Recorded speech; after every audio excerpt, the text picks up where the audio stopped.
everybody. Welcome to the Heroic Girls podcast. As always, my name is John. I am the founder of Heroic Girls, and with me is Vivian, who has some delightful new hair that I had not seen that. How long has this been going on? Because it's great. Oh, like a week. You didn't miss anything. All right. I expect to be informed of these things. That's all. Of course, of course. So we are together today. This month's book was Superman Smashes the Klan.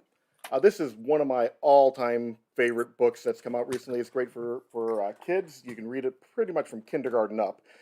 But it has themes that I think resonate with all ages, and it is depressingly relevant to today. I wish it wasn't. I wish it was just some historical artifact that had no relevance on our modern life, but it definitely has plenty of relevance on our modern life. Here, I'll do the recap because I think I made you do it last time. So I'll give you the broad themes. The book is basically, it's set in the period of when Superman first came out back in the 1940s, immediately post World War II. And it's a book about the Lee family. It's a Chinese family that has moved out of Chinatown and is moving into Metropolis proper.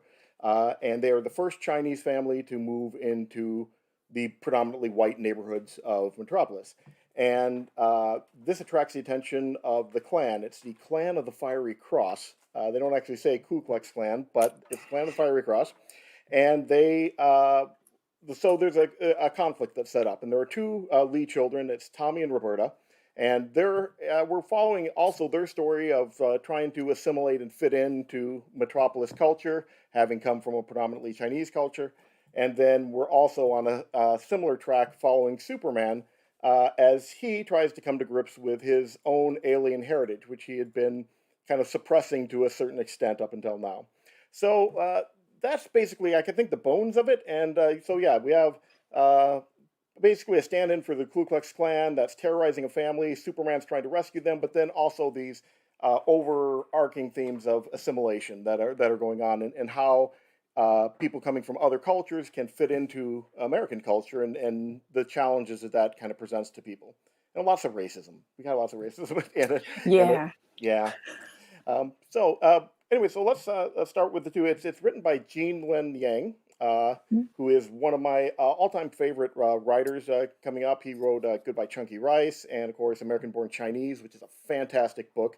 If you want to pick one book from him to read, it's got to be American Born Chinese. It's a if we are in metaphor and kind of sideways tackling issues of race and assimilation in this book, American Born Chinese just takes it head on. That is what that book is about. Yeah. There's no subtle metaphors using Superman in that book. It is a direct book that's talking about the troubles of a Chinese kid assimilating into American culture. So recommend it highly. And then I'm going to screw up the name. You're going to correct me. Gurihiru. How close? Gurihiru. That's exactly what I said. It was.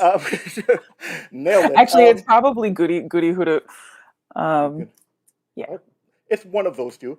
They are a Japanese art house that has been doing a lot of Western books recently. I've seen their work on the Squirrel Girl, the Unbeatable Squirrel Girl, and really the one that I loved by them was the Unstoppable Wasp, which they did with Jeremy Whitley. They are a fantastic art team. They bring this really colorful, kid-friendly manga style that I love. They do a great job of expressing action with that simplified style, and also faces. They do such a good job expressing emotion and transmitting that through the pictures. And it's just a fantastic book. So I noticed a full Asian team, top to bottom. Also the letterer, whose I didn't write down, was also Asian. So I think this was kind of a passion project for Gene Luen Yang. And I guess we should get into the history a little bit. Do you know the history, or do you want me to do the history bit? You know what's so funny? I heard the context of Superman Smashes the Klan through Drunk History. So Drunk History actually covered this historical event of, these writers of the Superman radio play show, right, using their platform of having the most popular radio show in the United States to reveal the stupidity of the Klan, Yeah. and to sort of completely dismantle the mystique that, Birth of a Nation, which was, endorsed by the president, was, making people feel like, oh wow, like I'll go join the Yeah. Klan. It has so much, um, they to use a modern term, it made it seem like they had a lot of clout, like there was something respectable and cultural about it, almost Yeah. like it was like the military, the same kind of reverence that we give to the military. And so they used Superman, all American Superman, to uh, you know, tell the real story about it, which I think is Yeah. so cool. I mean, that it may not sound like a lot today because for in our lifetime, the Ku Klux Klan has always been this pariah organization for the most part. I mean, they make these stabs at respectability and they get slapped down again. Yeah. But back when that radio show came out, the Klan was growing in power. Birth of a Yeah. Nation had flooded their ranks with new members, and they were a force in American politics and in terrorism. I mean, they were the largest homegrown terrorism organization that's ever existed, Yeah. and they were incredibly powerful and influential. This is one of the things I love. I love stuff like this when the metaphor of a superhero does real world good. Mhm. They just kicked the legs out from the Klan's respectability and from the whole notion that they were standing up for average Americans. Yeah, who doesn't like seeing somebody punch a Nazi? I love that. uh, so yeah, it's a super using Superman as a way to attack the ideas, the concepts that underpinned the Klan was just wonderful. It was just so good. It worked so well at the time. And then this is an updated version where it never was a comic. Back in the day, it was a radio show. We're talking the golden age of wireless. There was no television. It was the most popular medium of the time, and it had a nationwide audience, and it really did probably more damage to the Klan than anyone had done up until that point, and kind of set the stage for them to not be as big of a presence as they were later. And we got a comment from Melissa. Yeah. I love this book so much. It was a lot of fun showing a relatable story going back to Superman's roots. Yeah. I agree. Agree. I think also, focusing on this new family, these new characters who are sort of joining in on the adventure. It's such a great way to have a hashtag punch Nazis. That's awesome. Yeah. And the great thing is that they are living and having the adventure alongside the standard Superman cast. So Right. they're in clubs with Jimmy Olsen. They make phone calls to Perry White. It's pretty cool to see all of Right. that side by side integrated. It wasn't like there are two parallel stories running and they don't intersect. Right. No, there's a lot of crossing over in between the two worlds, particularly with Roberta, who Mhm. crosses over and has early on in the story she meets Lois Lane, and there's kind of a infatuation with Lois, and in the sense of wanting to model after her. She had not seen a woman that was so strong and independent and everything, and you get the feeling by the end of the book that she is on the path to become the next Lois Lane, which is just a great feeling. Now, one of the things I wanted to mention when we were talking about going back to his roots is it has a detail that I love, which is that Superman, if you see here, has the black behind his in his chest emblem. He does. That is the original look for Superman. Most people don't realize that his original logo was black underneath, and they changed it at some point to make it more colorful. We're also, I think it's important for setup to mention that this is the early days of Superman when he was faster than a speeding bullet, more powerful than a locomotive, and able to leap buildings in a single bound. I think a lot of people know that little phrase, but the reason he was able to leap tall buildings in a single bound is he couldn't fly. When Superman came out, he did not have all the powers that he has today. He didn't have heat vision. He didn't have X-ray vision. He couldn't fly. As he got more popular and other superheroes came up, and other companies were releasing characters that could fly or could shoot lasers out of their eyes or see through things. DC felt that Superman's appeal was that he was the strongest hero out there, so they just kept tacking things onto him and bolting things on. And what this story does is take that fact and give you a real world explanation or a fictional Metropolis world explanation for why his power set expanded, in a way that really ties to the themes of the story, and it's just kind of brilliant. I loved it. Yeah, it's so brilliant because it's character building for him. It's Yeah, character building for the main characters. It's character building for Roberta. To understand something in someone else is to understand something in yourself, right? right, So her coming to terms with all of those things, building it into his own, the overall mythos of right. what he's capable of. That was such an interesting way to do that. I want to talk a little bit about the Gurihiru group, which made this beautiful artwork for the comic. I thought it was such a great choice to use this style. You mentioned it's like a manga style for the story because it would have been really easy for them to go, new frontier Right, style. It's like, oh, this is a, classic Superman. right, But the way that they did it this way was, in my opinion, is it really put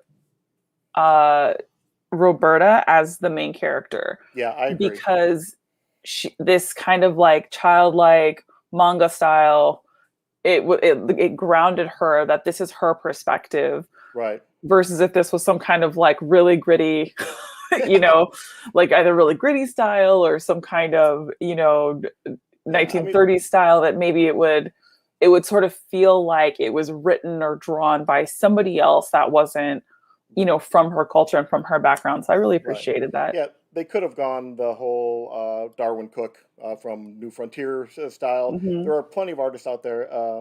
Elise Chartier draws in that kind of retro style, and I love that style. And it would have Me too. fit the material to an extent. But I think you're right in that having it in manga made you feel both in the fact that it's childlike and the fact that it is essentially an Asian art form. It's the Asian interpretation of the comics form. Really helped us center the story around the kids in general and Roberta in particular, because she is our primary character.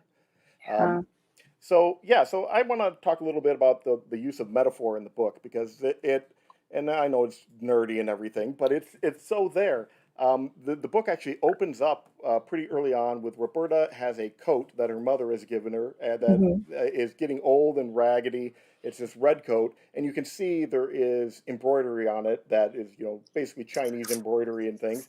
And her parents want to throw it away, and she is holding on to it. She doesn't want to give up that coat because her mom made it, and it reminds her of home. And there's a split between Roberta and Tommy as they are trying to assimilate into the neighborhood. Tommy's path for assimilation is to emulate the white people around him and to just pretend he's not Chinese. He cracks jokes at his own culture's expense.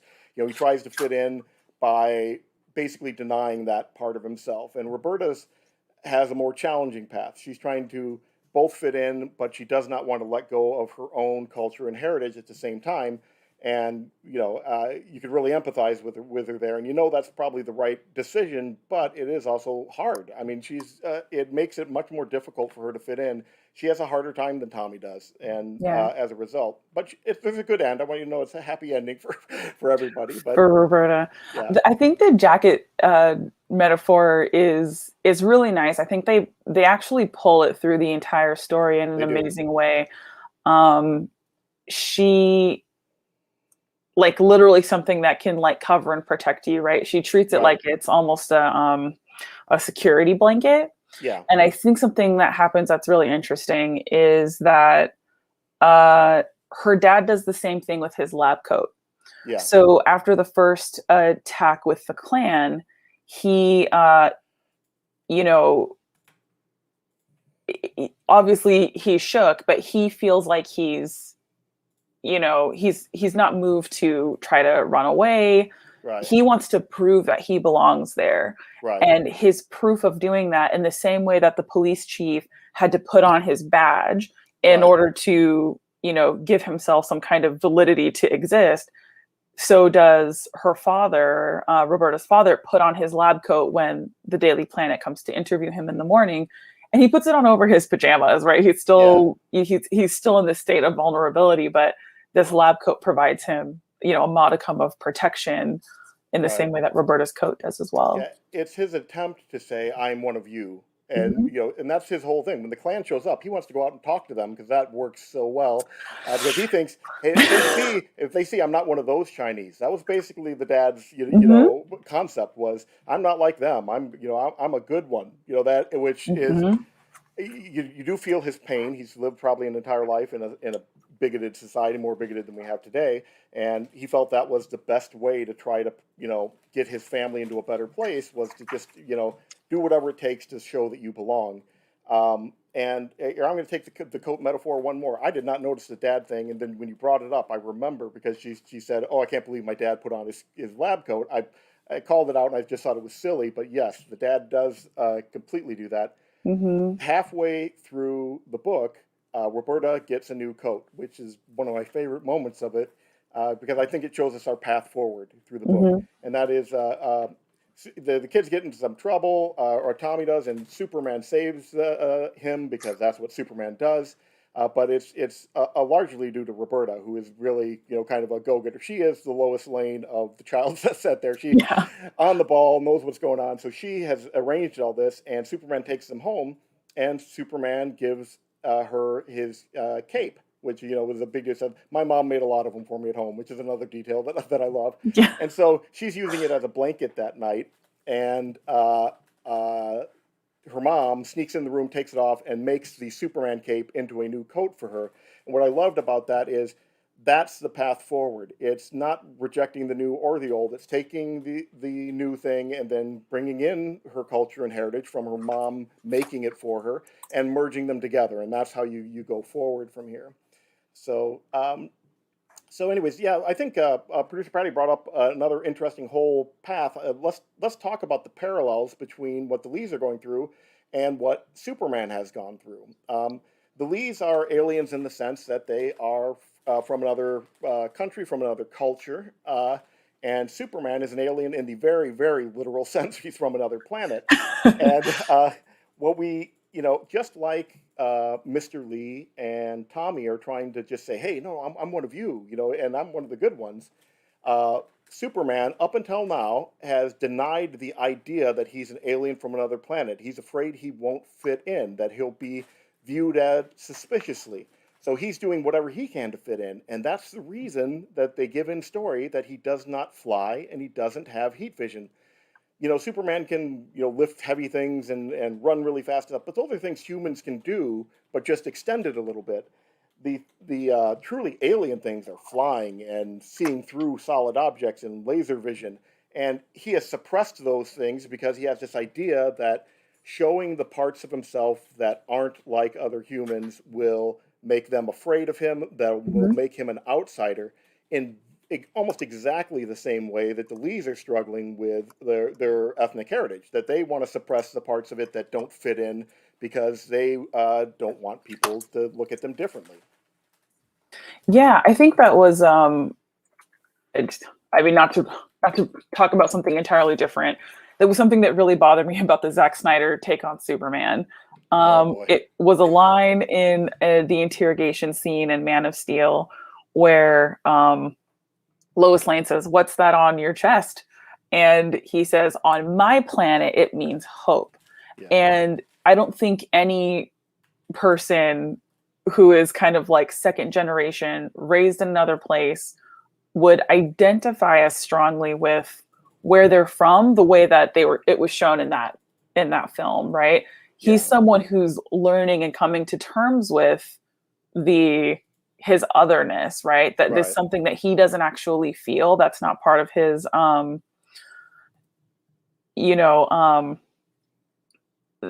that's just not part of how he was even raised, right? That's not, he even looks like his family, right? He feels like he's a man from Kansas. Right. So I think that the idea that you can feel a certain way, but understand that just by way of who you are could immediately be perceived as threatening is absolutely an immigrant story. Yeah. And then also the duality that he has of being Clark Kent, of speaking another language, and that the second he starts speaking with his parents, he switches to another language. Yeah. That's a lot subtle. Of us do that, right? It's very subtle. But very subtle. right? Like you're in English, and then it's like, oh, here's my parents, and then you just start speaking another language, right? Right. And that's something that you see in Roberta's home life. Her father is always telling her mother, like, no, we speak English, like we're going to speak Right. English at home.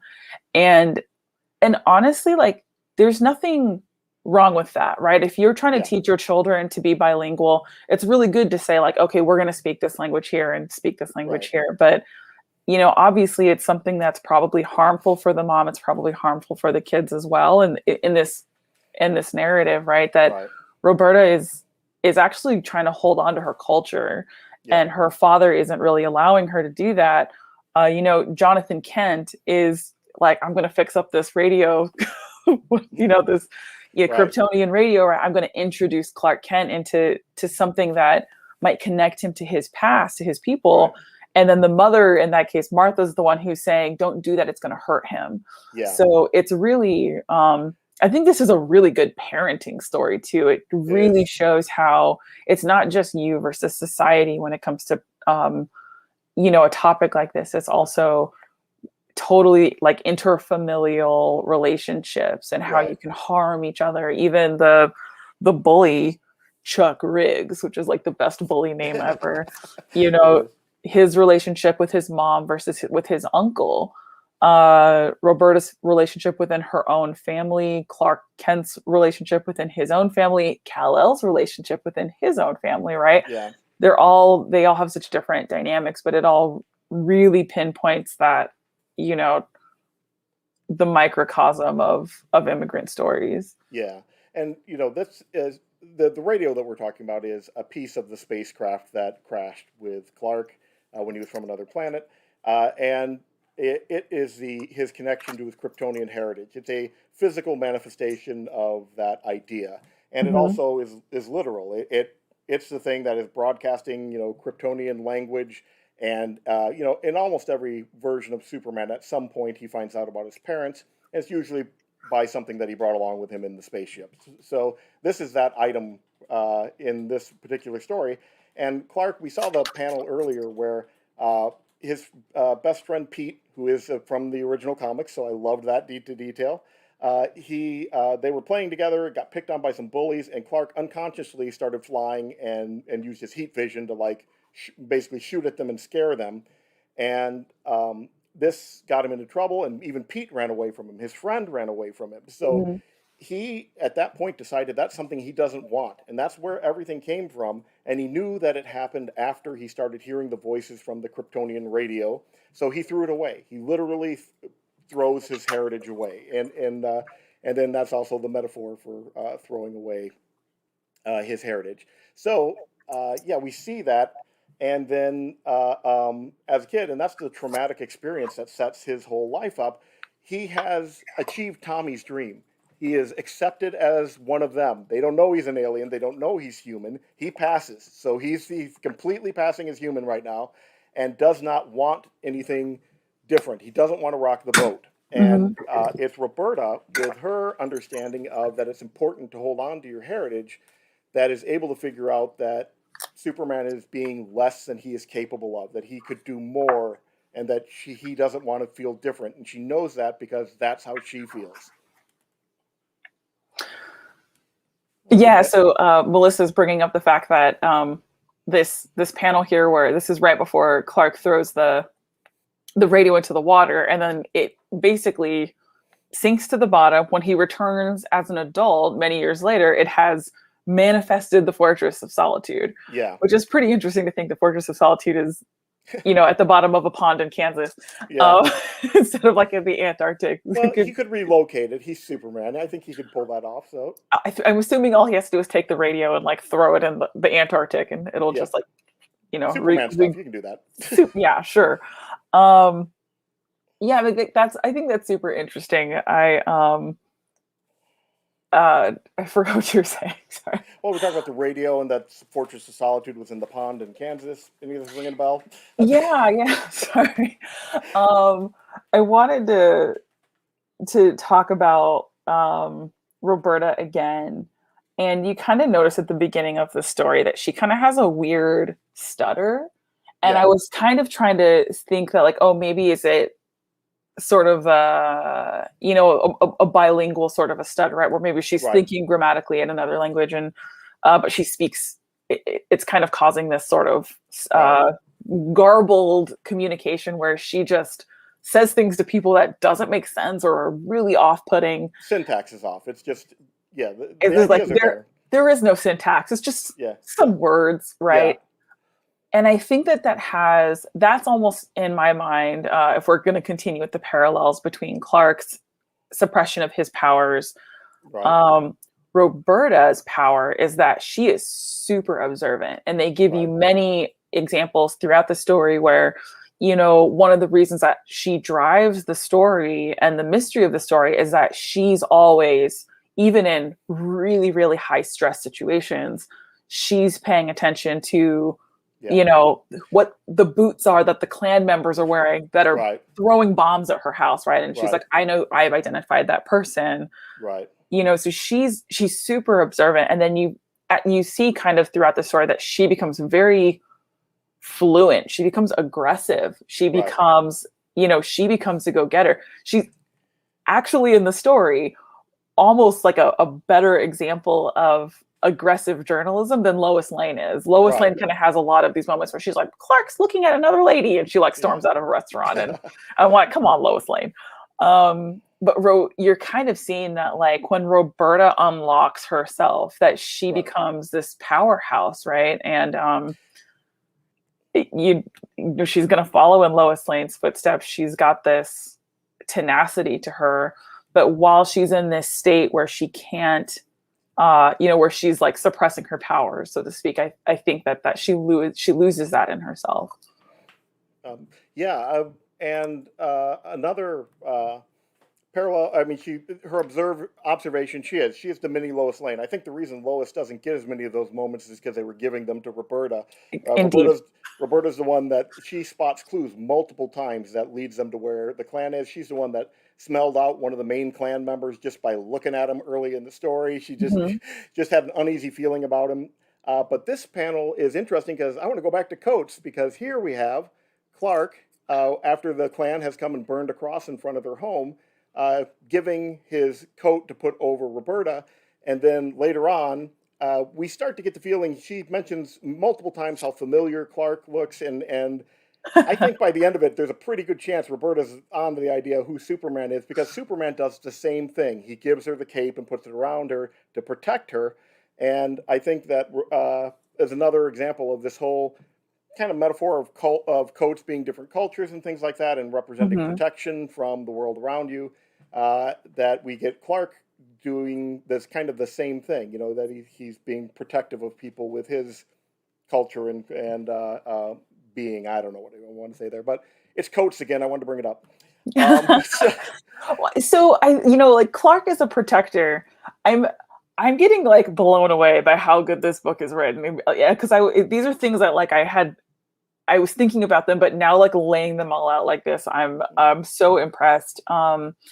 That he is a protector, right? Right. But when he's a child, he sees that magazine cover of the alien face, right? And Right. it's horrifying, right? He's burning the city.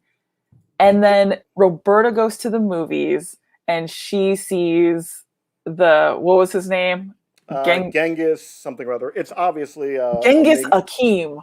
He's a Ming the Merciless pastiche is what we got, but yeah. Yeah, he's the Mandalorian. Wait, the Mandalorian. Oh my God. The Mandarin. The man, thank you. Yeah, he was not This Is the Way. He was. Sorry. He's kind of just like this like horrible pastiche of he's an intergalactic conqueror is what his movie poster says, right? Yeah. So it's she's seeing that the perception of herself is as a villain, right? The same way that as a child Clark would see himself on the cover of this yep, there he is, Genghis Akeem, intergalactic conqueror. Yeah. And how terrible that feels. She goes into her head here and she's like crime solving, I think, in this frame. But yeah, it's Chuck is left, right? I think that's yeah. And like, overcoming the expectations that people have for you is so difficult. Yeah. Overcoming the expectations that the media and society has set up for you, and that they, reiterate and depict you in horrible ways, Yeah. is difficult. And, she and Clark are both overcome that in this story. I think there's a couple things I want to bring up about this scene, and the first is that it's the merging of both Roberta and Clark's story, because Ming versus Genghis, whatever his name is, Genghis Hakim. Genghis Hakim is both obviously Asian. I mean, and this was common back in there, the whole yellow peril idea. We had not gotten to the model minority yet. We were still in the grasp of Chinese people and Asian people in general were lazy. They brought opium with them. That whole that it was only during the civil rights movement, when they really wanted to suppress black people and they didn't want to admit they were racist, that they said, "Oh no, look, we're great to the Asian people," and so Yeah. all of a sudden elevated them. That Asian progress at that point, which is sideways progress, it wasn't great, but it came at the expense of black people. But this character, the villain in there, is both Asian and alien, like Clark is. It's both of them wrapped into one. There's your structure of putting them both in the same character. She's seeing not only herself reflected as the alien other, but she makes the connection to connect it to Superman later, that he is seen as the alien other. And boy, there was some other salient point I wanted to bring up about that. Oh, let's talk about these two girls, because you go ahead, because this is good. Vivian and Harriet. Yeah. So I love all these old auntie names. It really puts you in the time and place.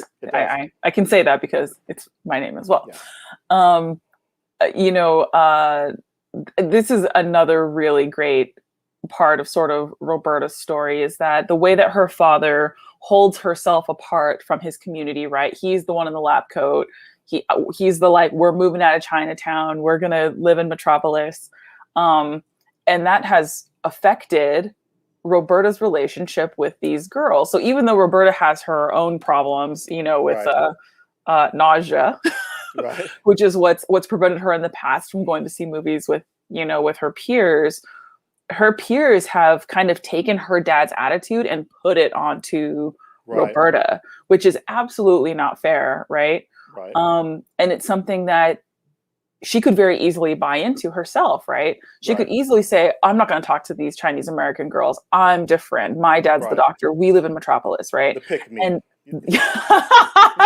that's the racial version of a pick me. She's the racial, and I think what's so interesting is you're seeing that exact dichotomy happen with bully Chuck Riggs and his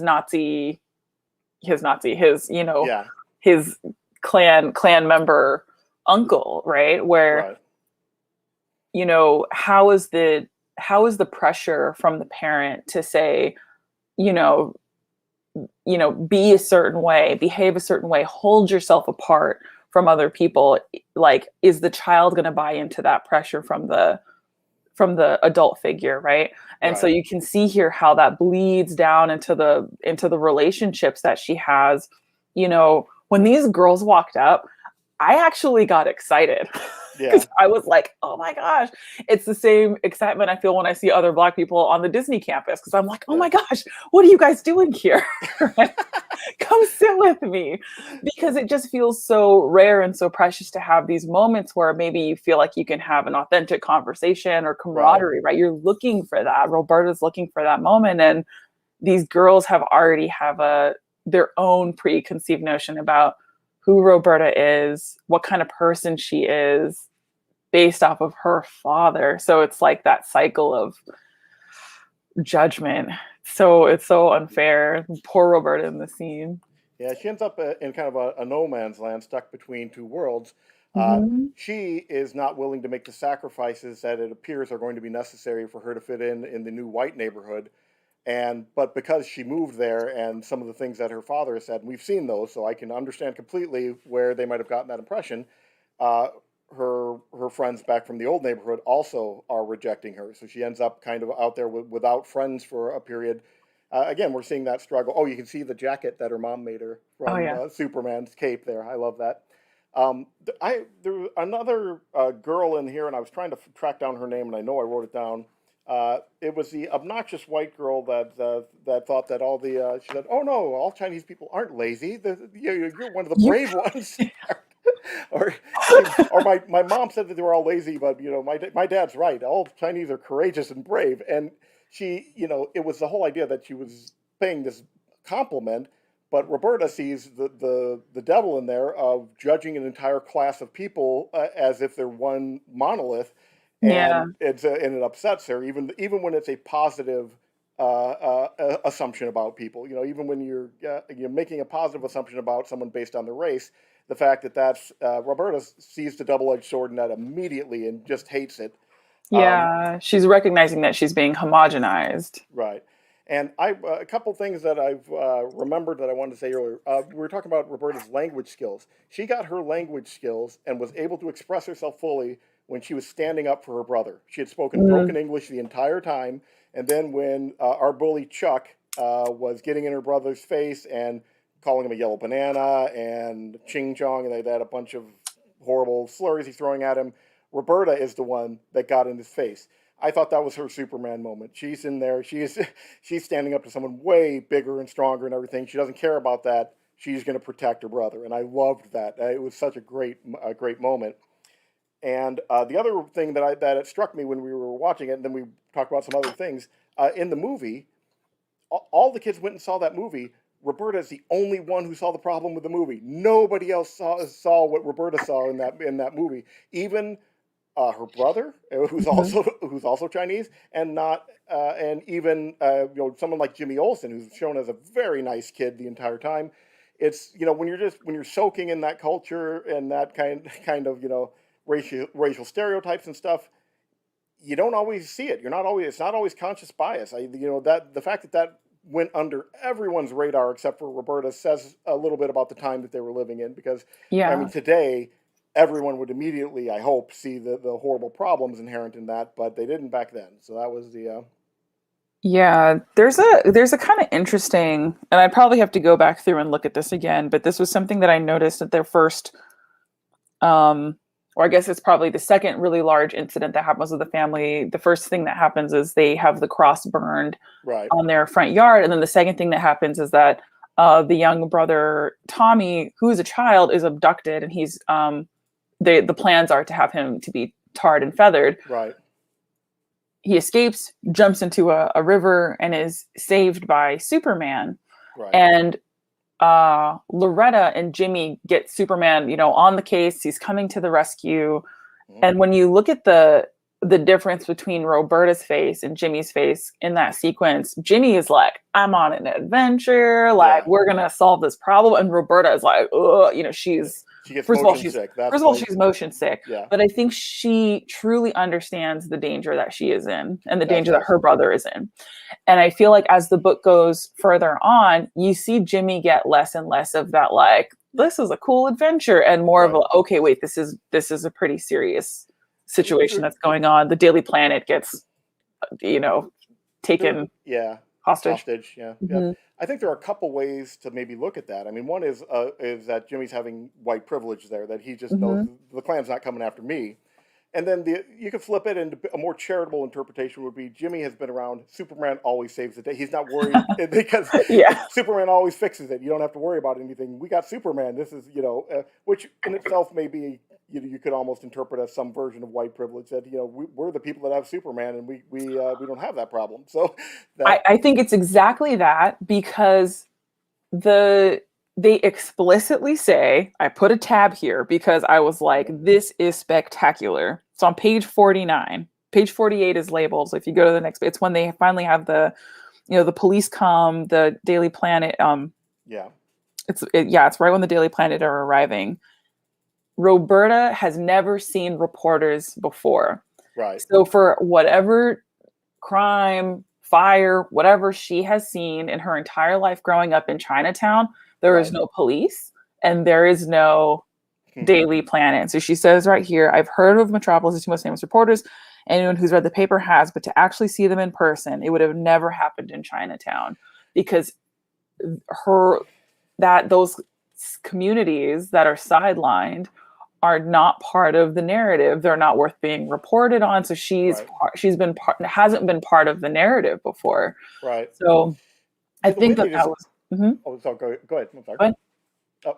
The way that they described uh, the move to Metropolis, you would think they were coming from another state or something like that, but they're just moving from Chinatown. They're just moving from the segregated part of Metropolis to the whiter portion of Metropolis. That's the entire move because she runs into her friends later. They didn't move from another state, and so it is seen as this enormous transition, and in some ways it is, but. Yeah, she was.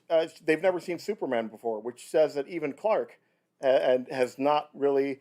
He's not everybody's Superman yet. The Mhm. kids have never seen him, and they live in Metropolis too. It's just they live in Chinatown. Exactly. So that's it's a it's a interesting place to go, especially when you're talking about Superman, who is our kind of he's the DC's Captain America. He's the guy that has his head screwed on straight, is morally upright all the time. Yep. Superman has blind spots in this one, and this is Mhm. one of them, and it gets uncovered. So it's a learning lesson for Superman as much as it is for Roberta and Tommy.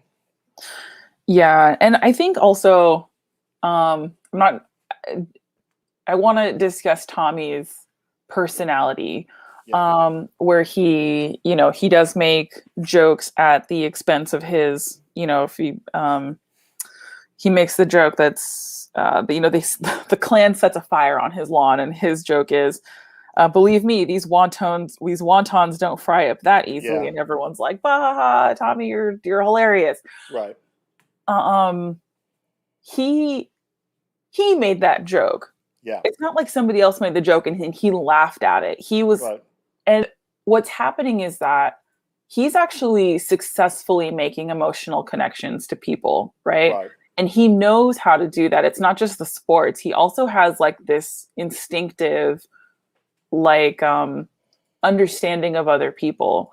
And what the positive thing about that can be is that when he makes that emotional connection with people, he makes them laugh, he makes them comfortable, he can put them in a place where he can actually educate them probably better than Roberta could right, by being in the state that she all usually is in and then coming off really strong. So I right, think that he does a really good job at showing the kind of like two different coping mechanisms, right? Where yeah, Roberta kind of scolds another one of the girls later on when she makes that comment about like, "Oh, you're brave, right?" yeah, And she's like, "I'm not brave. I'm just a person, right, and I shouldn't have to be brave." And that girl just kind of like, "I didn't hear what I wanted to hear, so I walked right. off." If Tommy was in that situation, would he have been able to get through to her better because he understands people better? Would Tommy have tried to get through? I wasn't 100% positive that there was going to be an educational moment behind it. I thought Tommy was kind of willing to throw his culture and everything under the bus in order to fit in. The same thing his dad was doing. Just like, no, I'm one of you. I'm not one of those guys. That I don't know. I felt that he was showing that he was willing to make fun of Asianness as well in order to ingratiate himself with people because he thought that's what he had to do in order to fit in. And that was what I I took away from it. But I'm not going to white explain this one. You go ahead. I think that like because I would definitely consider myself more of a Roberta. Like I don't have a sense of humor about a lot of stuff like that, but Right. I was recently talking to a biracial friend of mine, and Mm-hmm. he always willingly said like, "I'm a mutt, ha ha ha," and let people, Right. would sort of lead with that, right? When people would say, "What are you?" which is a pretty degrading question to Right. ask a human being. Um, and I have had people when I was growing up try to put that on me, right? "Oh, you're Yeah. black and Japanese, you're a mutt." And that would just enrage me because I am not a dog of unknown species. I'm a Right. human being with two distinct cultures, right? Right. But I'm not saying that my friend who went the laughing route was right. He had a lot of regrets about that, and he was like, "I can't believe I did that to myself." Right. But did he have an easier way through his childhood, because Yeah. of that, by protecting himself than by Yeah. someone who is kind of in a perpetual state of like aggression, right? You see Right. Roberta struggle and you see Tommy have an easier time of it, um, just because he has a little bit more of that sort of social understanding. And I'm going to say something as from the white perspective because you don't get enough of that in the world. Um, we take our cues on things like that from the Hmm. person because we're all sometimes unsure of what the exact response, what's acceptable, what's not acceptable. So if you're making fun of yourself using those kind of terms, that's going to come back at you because that's what we say. Oh, it's okay to make a joke about that because they're opening the door for that. And so if you don't want that to happen, I would recommend don't start making those jokes yourself because Yeah. I think that's what inevitably will flow from it. Everybody, because as much as I try to understand issues and make sure I'm on the right page and stuff like that, I'm not going to override the decision of the person of color in the room with me. If Right. that's the way they're going, then I'm going to say, okay, that's Not a lot of fine. people will actually do that though, because they think, Oh, well, okay. I know a different Chinese American person and they made a joke about wontons, right? And so obviously it Yeah. must be okay because my one experience, because that's another problem, right? Is he's saying like, oh well, my one black friend, my one Chinese American friend, right, Right. is, said this was okay. And so therefore everyone that I meet must think that this is okay. Or yeah. Or that Yeah. you have a stick up your butt or something because you have a problem with something that in their vast survey of the field of one have decided is perfectly fine. So yeah, Melissa said the joke made her cringe a little bit as well. And maybe that's the thing. Maybe it's the white guilt carrying people that saw that thing and said, no, I don't want that to happen.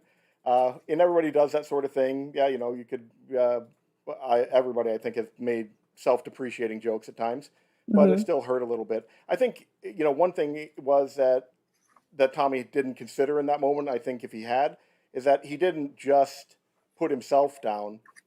His sister was right there, right there, right Hmm. there. So, he wasn't just making a joke at his own expense. He was making a joke at his sister's expense. I don't think he thought of that, but I think that was something that it was the reason that it stung so much. This is leading up to the Superman moment, and I love it because here we're talking about Gurihiru. Uh, I screwed it up again, I'm sure.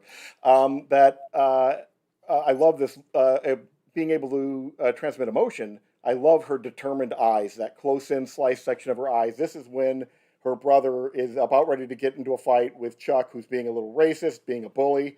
And she gets this little, I think that's this one, isn't it? Oh, no, this is right This is after. yeah, this is her commenting on these wontons don't fry up that Right, easily.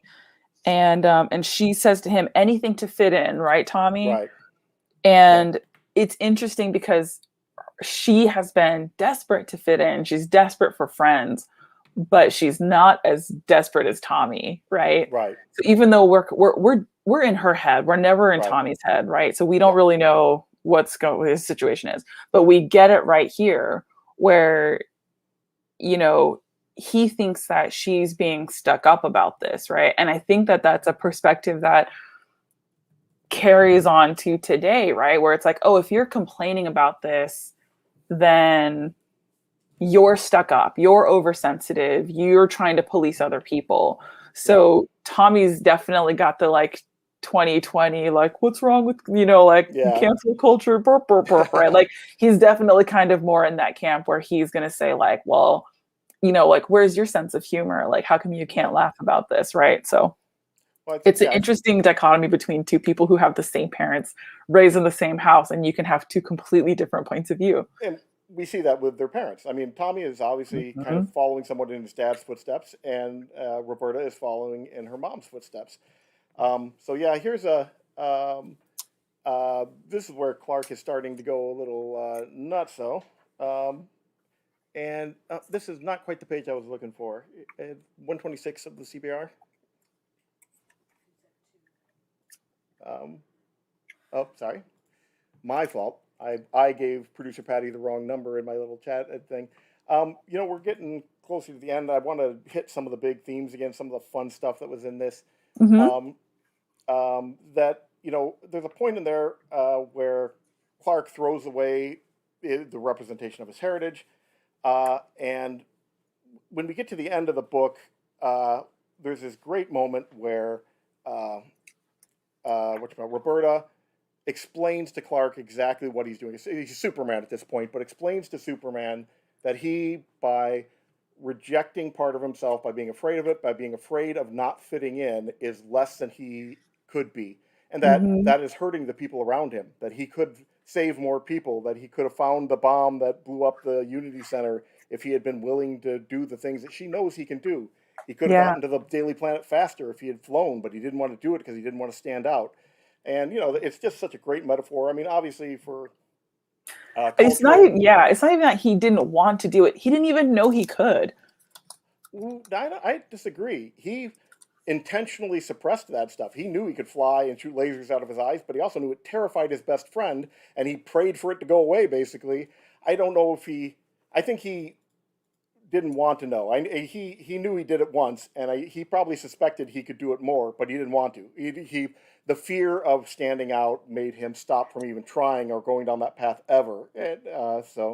And his parents, when they keep appearing to him, he keeps having visions of his parents that are coming from the Kryptonian radio, and they keep asking him, they're happy for him. Said, "We're glad you're fitting in here so much, but why are you only using half of your powers? Why aren't you doing these other things?" Yeah. Because they want him to express his Kryptonian heritage. So there's that great metaphor of him, again, of cultural, of like his, cultural heritage. And then we even see that at the end. By the end of the story, after Roberta's given him his pep talk, Superman saves the day by flying in and using heat vision to intimidate Uncle Matt there, who's a jerk and going to kill a bunch of people.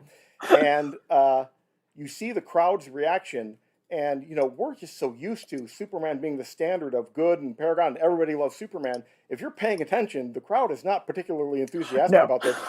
He's just revealed that he is not human, that he's an alien, and there are a lot of people that are either terrified or hateful towards him. But there's one who is just stars in her eyes, Lois Lane looking up going, "This is amazing. This is so great." And I love that about her. That's a reoccurring theme in Superman comic books, is that his friends and villains all had LL as their name. Lois Lane, Lex Luthor, his childhood friend was Lana Lang. And then this is, towards the end of the book, Lan Lee. One of the is that we find out that Roberta's name is actually Lan Chi, which she goes by Roberta, Americanized names. That's super common. Bruce Lee had the same thing. It's, parents that want their kids to fit in America will give them an American name, and as if there is such a thing. And her name is Lan Chi, and the one thing about herself that she had put away of her cultural heritage. Lois, because she's a good reporter, had looked into her backstory and knew that her real name was Lois Lane. She'd given her this pen, and Lan Chi, we'll start calling her Lan Chi now, thought it was Lois's pen because it had the LL initials. And Lois at the end gives it back to her and says, no, this is for you because you're Lan Chi. And she becomes the new cub reporter for the Daily Planet. And that's where we get that whole kind of setup. They could have had more Lois in here, but I think what we saw instead was Lan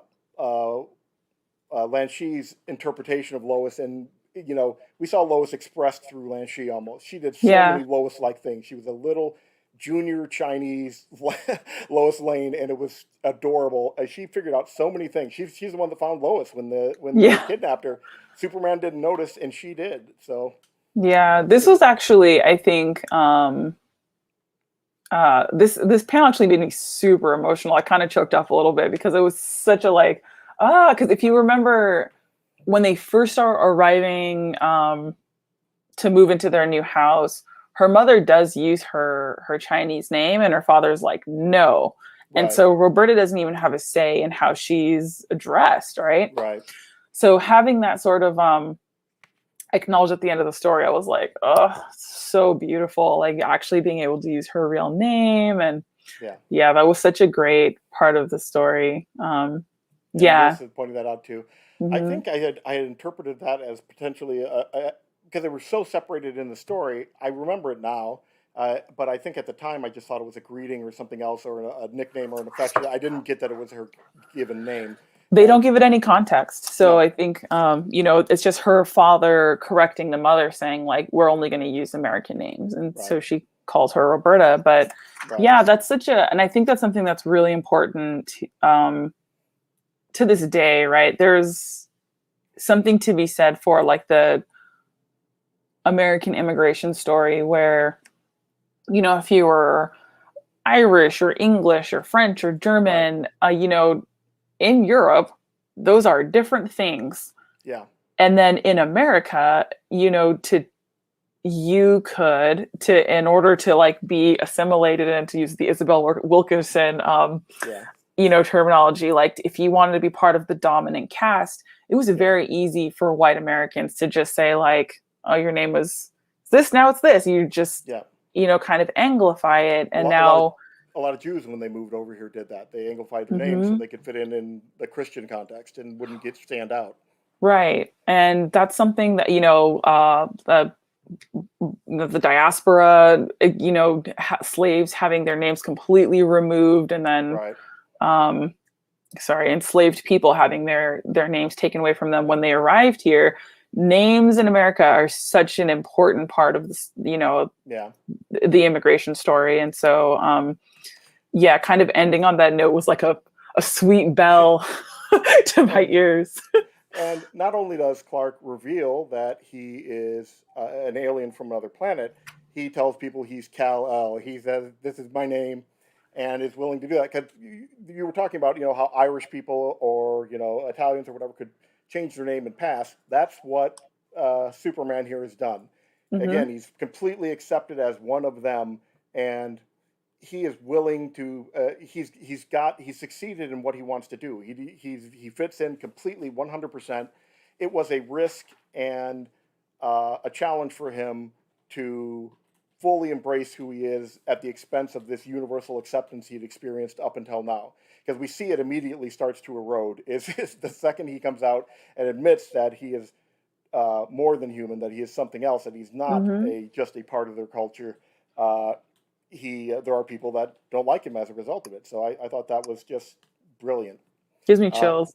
yeah, this is such a well-read story, a fun story to read. It is one that, again, I think it should be in the schools. This is a great way to broach these issues with kids. But we got it as part of the Hero Academy, our program that we give to kids. That's why I got this book. I had seen it, but I hadn't picked it up yet. And then I read it and I went, everybody should have this book. This is Yeah. such a great book. It is the teaspoon of sugar to make the medicine go down. Like I said, you get something like American Born Chinese, which tackles these issues much more straightforwardly. But this is the kind of thing that might make that lesson more accessible and understandable and relatable in a way, because we're already 100% bought in on Superman. So when we see the parallels and things, that might help somebody who's having trouble understanding the difficulties there. Yeah. Maybe. And producer Patty actually pointed out correctly that I wrote down her name wrong from the end of the book. I typoed. It's Lan Shin, not Lan Shi. I didn't put an N on the end of it. I wrote it in now. But uh, I wanted to correct myself there. We're talking about the importance of names, and I just butchered hers like I do almost everyone. So I pronounced it like it was Japanese, so apologies for my ethnocentricity. that was interesting too. I noticed that Chinese writer, Japanese illustration team, two cultures that don't always get along so well. So that was, yeah, there's Yes. some history there, and There is some history, yes. there's some history, and I thought, oh, that's a nice touch too, because America is the place where not only Asian and European, but also different Asian cultures kind of merge Yeah. together and things like that. Uh, and yeah, I thought this was just such a great story about uh, you know becoming part of the group, but also holding on to the parts of yourself that are important, that are special, that make you unique and different. And Yeah. even without the cultural bias, I think everybody has things like that. Oh, we got to talk about next month. I just forgot about talk about next month. We are going to read Laura Dean is Always Breaking Up with Me. Keeps breaking up with me. That's what the title of the book is. Laura Dean keeps breaking up with me. We're going to keep our Asian theme, I guess. Is by Mariko Tamaki, who I've met, is a wonderful, wonderful writer. She's one of the best in the business today. I don't know how many Eisners she's won, but she's up there. This is a great, I thought we'd break away from the kids stuff. This is a coming of age story, so it's probably appropriate for teenagers and things. It's about toxic relationships. This is a girl who is an out lesbian, and she's fallen in love with this other girl, Laura Dean, and Laura Dean just treats her like crud and is throwing her away, and then she keeps pursuing her even after that, getting back together and getting thrown aside. So it's about her path to kind of try to break that cycle. And I've heard nothing but great things. The great thing about this one is I haven't read it. This is one of the ones I haven't read. Yeah, normally, when I'm trying to think of a book, I have like 8 billion of them back here. I just sit there and go, "Oh, what would be a good one for the club?" But this is one that we put on our best of the year list based on recommendations from other people, and I've looked forward to reading it. I just don't have a copy, so we're gonna read this. Is there any sum up thoughts you wanted to say about Superman Smashes the Klan? I mean, we just keep talking about how great it is, and it is. So, if there any other things you want to, icing on the cake? I guess just that it's such a, Gene Luen Yang was a high school teacher for nearly 20 years. And I think Yeah. it really shows in the way that he's got the dichotomy of the kids amongst themselves, their thought process, their relationship with adults, their relationship with their families. It's such a, it's so understandable and so digestible. I would say that this is one of my favorite things that we've read, I think, and Right. during all of Heroic Girls. I haven't cried while reading since Persepolis. So I think like it's so good. So good. There's stuff we didn't even get to that I was just looking back over my notes. What did we talk about? There was I'm like, look at all these. Yeah, I know. It's just a ton of them. When Inspector Henderson first shows up to put out the cross in the front of the face, a car full of black men is driving by. They stop to help them put out the cross and make sure that they're okay and everything. And Mr. Lee doesn't like that because he said, "We're not one of you. We're not like you." Because he's still doing that thing that I'm just going to get the white people to like me, and they'll take me as one of their own, and we're not like these other people. And the thing the dad says is, "Oh no, we've already had so much trouble tonight. We don't want any more trouble because there's no way that these men could be stopping to help. They must be there to cause trouble." And it's so sad. At least a nod to the difficulties that in America between the Asian and Black communities, which I don't want to make you pick a side right now. You can think it over. And well, this comic told me that I don't have to pick a side. I can be, so true. I can be all things at all times and accept myself and, and still be an American, even though I maintain my Japanese citizenship. So, and you shouldn't buy this book for yourself. Buy another copy for any kid that you know in your life that's between the ages of, let's say, like 8 and 16. This is just a fantastic book. I say 8 and 60. Yeah, 8 and 60. Yeah, there might be some people there's that thing where kids start thinking they're too cool to do things that are kid-like. There's a brief period of time where they won't watch Pixar movies because they're cartoons or something. I'm like, hey, you're missing out. But but no, anybody that would enjoy this is on the surface kids entertainment, but there's a lot happening under the surface, and it's just such a well-told story that anybody can enjoy it. It's a fantastic story. Should be on everybody's bookshelf. All right. We're overtime now. We were under time. Now we're overtime because that's what we normally do. And so we will see you guys next month. The next book, Laura Dean keeps breaking up with me. Get it. It's supposed to be great. I am looking forward to finding out about this one. And we will see you guys in about a month. Bye. Bye.